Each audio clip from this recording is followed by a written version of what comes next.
Students, रासायनिक संयोग के नियमों का स्टडी करने के बाद अब हम लोग बेसिक कॉन्सेप्ट यूनिट में छोटे छोटे शॉर्ट नोट्स पढ़ेंगे, उनके डेफिनेशंस क्लियर करेंगे, उनके फॉर्मूले सीखेंगे और उन शॉर्ट नोट्स बेस्ड न्यूमेरिकल्स को सॉल्व करेंगे। तो ये शॉर्ट नोट्स होंगे atomic mass, average atomic mass, molecular mass and gram atomic mass, अर्थात परमाणु द्रव्यमान, औसत परमाणु द्रव्यमान, ग्राम परमाणु द्रव्यमान और आणविक परमाणु द्रव्यमान, इनका स्टडी करेंगे। तो बच्चों, सबसे पहले हम लोग एटॉमिक मास पढ़ेंगे, परमाणु द्रव्यमान को सीखेंगे। स्टूडेंट्स, एटॉमिक मास को पढ़ने के लिए सबसे पहले कार्बन की आपसे चर्चा करें।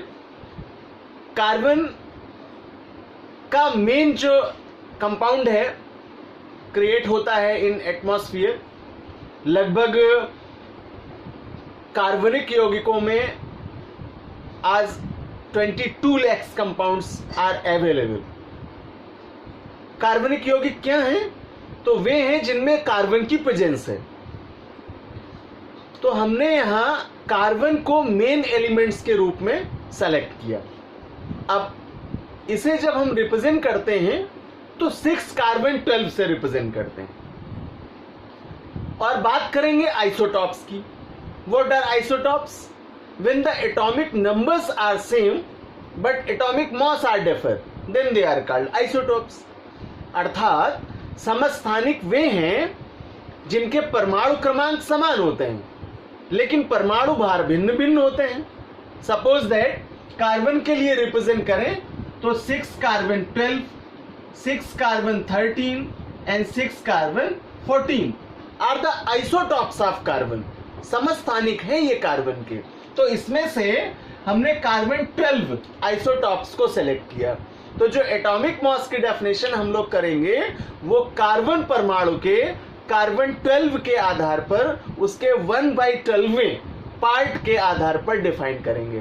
तो आइए इसे एक डेफिनेशन के रूप में कन्वर्ट करते हैं और परिभाषित करते हैं।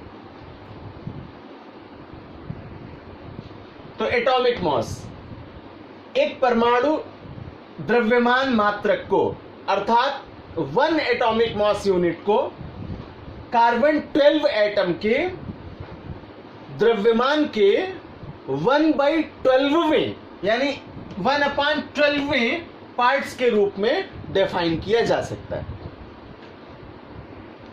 इसे हम और सिंपल लैंग्वेज में दूसरे डेफिनेशन में कन्वर्ट करते हैं, अर्थात एटॉमिक मास की एक और डेफिनेशन आपको क्लियर कराते हैं।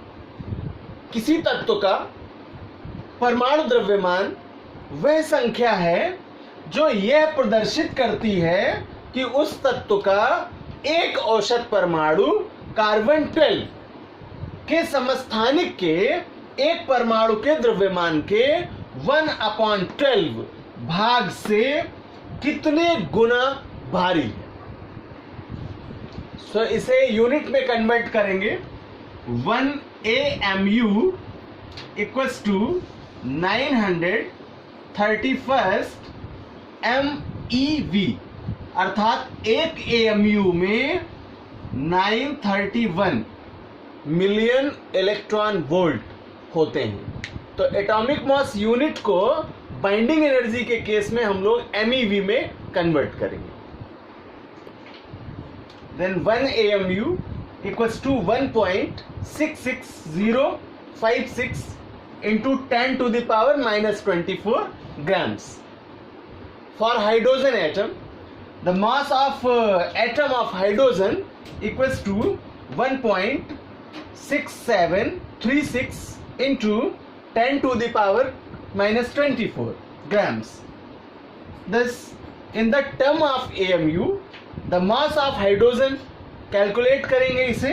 तो वैल्यू पुटअप करें। सबसे पहले हाइड्रोजन का मास 1.7636 into 10 to the power -24 then value of 1 AMU 1.66056 into 10 to the power minus 24 calculate करेंगे तो आंसर मिलेगा 1.0078 AMU, या इसे राउंड फिगर में रिप्रेजेंट करें तो 1.0080 AMU होगा। तो एटॉमिक मास के आधार पर हम एवरेज एटॉमिक मास अर्थात औसत परमाणु द्रव्यमान को भी ज्ञात कर सकते हैं। क्या है ये, किससे रिलेटेड है? तो कार्बन 12 एटम से रिलेटेड है। किसी एटम का एवरेज एटॉमिक मास अर्थात औसत परमाणु द्रव्यमान कार्बन 12 के परमाणु की कंपैरिजन में हम फाइंड आउट करते हैं, अर्थात C12 से तुलना करा करके हम एवरेज एटॉमिक मास को फाइंड आउट करते हैं। तो एक फॉर्मूले में इसे कन्वर्ट करते हैं, औसत परमाणु द्रव्यमान इक्वल्स टू तत्व के एक परमाणु का द्रव्यमान अपॉन 1/12 इंटू कार्बन के परमाणु का द्रव्यमान। So average atomic mass equals to mass of an atom of element upon 1/12 into mass of carbon atom. Now gram atomic mass अर्थात ग्राम परमाणु द्रव्यमान। बहुत ही सिंपल तरह से इसे डिफाइन करें कि जब हम किसी एलिमेंट्स के एटॉमिक मास को ग्राम यूनिट में रिप्रेजेंट करते हैं अर्थात ग्राम में प्रदर्शित करते हैं तो उसे ग्राम परमाणु द्रव्यमान या ग्राम एटॉमिक मास कहते हैं। नाउ मॉलिक्यूलर मास, आणविक द्रव्यमान, ये क्या है?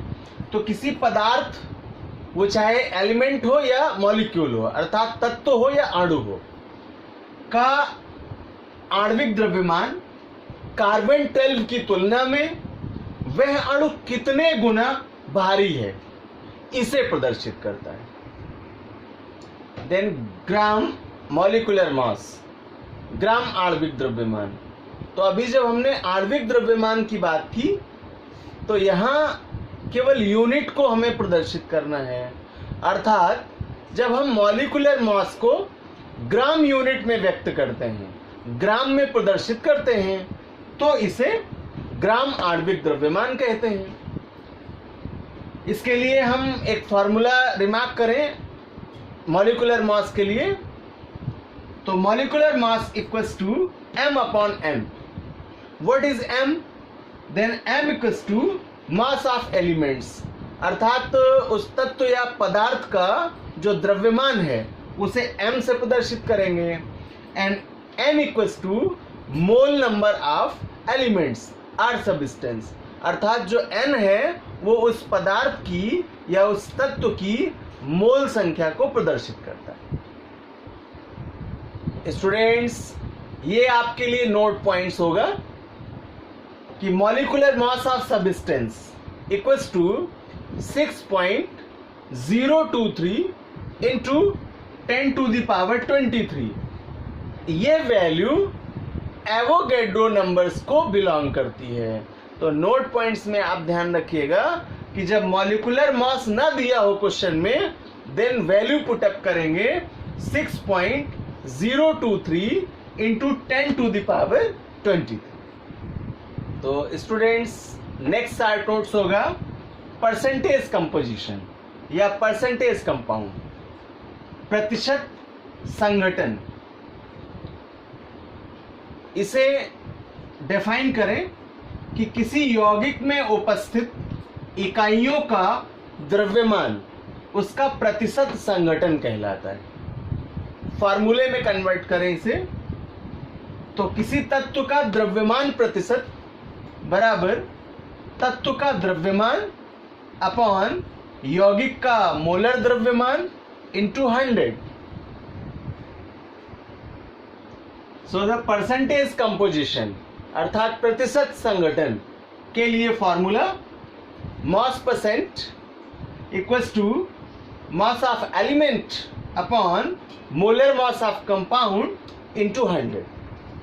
नाउ परसेंटेज ऑफ कंपाउंड, अर्थात यौगिक का प्रतिशत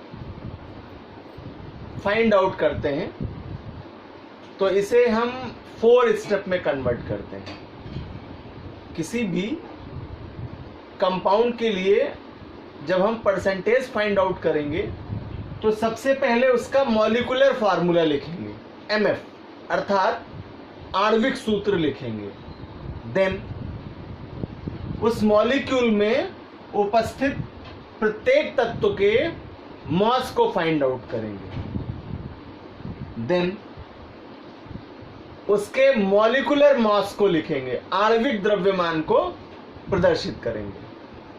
और लास्ट में फार्मूला यूज करेंगे परसेंटेज ऑफ कंपाउंड, अर्थात यौगिक की प्रतिशतता बराबर मास ऑफ एलिमेंट इन मॉलिक्यूल, अणु में उपस्थित तत्व का द्रव्यमान, अपॉन मॉलिक्यूलर मास अर्थात आणविक द्रव्यमान, इनटू 100, और कैलकुलेट करके उस कंपाउंड के लिए percentage of compound find out करें। तो स्टूडेंट्स, इन सारे 60 नोट्स का बहुत ही क्लियरिटी से स्टडी किया हम लोगों ने, और अब इन्हीं बेसिस को आगे लेकर के हम लोग कंपाउंड्स के एम्पिरिकल फार्मूले और मॉलिक्यूलर फार्मूले को फाइंड आउट करना सीखेंगे, और देन उनके न्यूमेरिकल्स भी सॉल्व करेंगे।